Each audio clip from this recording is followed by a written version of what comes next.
Our final story is about a man we've spoken about on this show way too many times. This man, Yevgeny Prigozhin, the Wagner chief. He is no more. Prigozhin died in a plane crash on the 23rd of August. Now, the reason for the crash is unknown. No surprises there. Isn't this what happens to, well, a lot of people who actually cross the Russian President Vladimir Putin?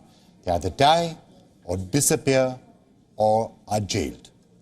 The Wagner chief was the biggest challenge that Putin had faced since coming to power in 1999. And that's interesting because he was also, had been for a long period of time, a key ally of Vladimir Putin.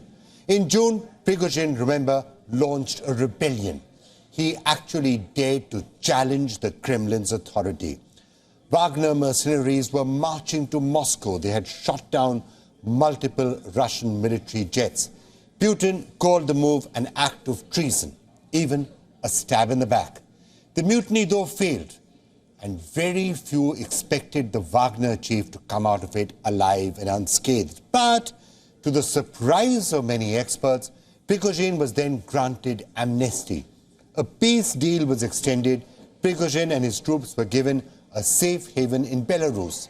One expected that Wagner would lie low. Prigozhin would lie low.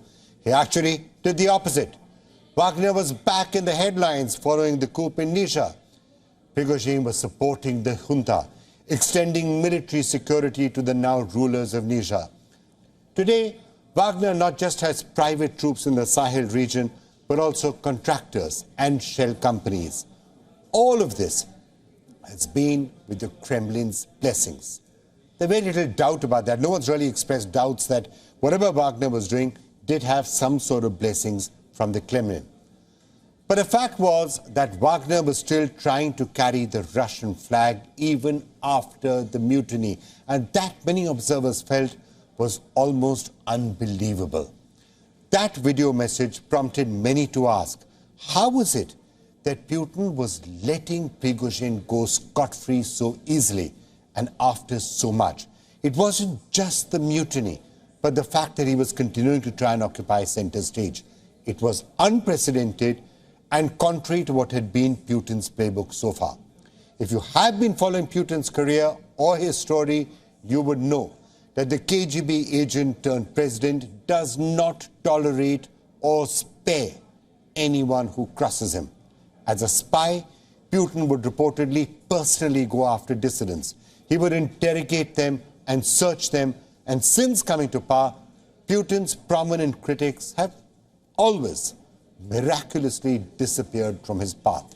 Some of Putin's critics who survived poisoning ended up jailed. Read up about Alexei Navalny. Poisoned, went back to Russia for some mysterious reason that I'll never completely understand. He's been in prison for a while and looks set to spend years, if not decades, in prison. All of these are examples why Wagner's miraculous resurrection after the failed mutiny was so hard to believe. What was happening with Prigozhin? That was the question. Was he too powerful or influential for even Putin to touch? Now, that was the question. Well, something's happened. Prigozhin is dead. That's what the mysterious plane crash tells you. Now, you can ask, what happened? No one knows. Remember, Vladimir Putin has actually put out a condolence. He's put out a very warm condolence message to Prigozhin. But it's not surprising that many people are saying that the Russian President Vladimir Putin is still very much abiding by his playbook. I had known Prigozhin for a very long time, since the early 90s. He had made mistakes, but he achieved the necessary results, both for himself and for the common cause. Even today, anyone who crosses Putin dies, disappears, or is jailed.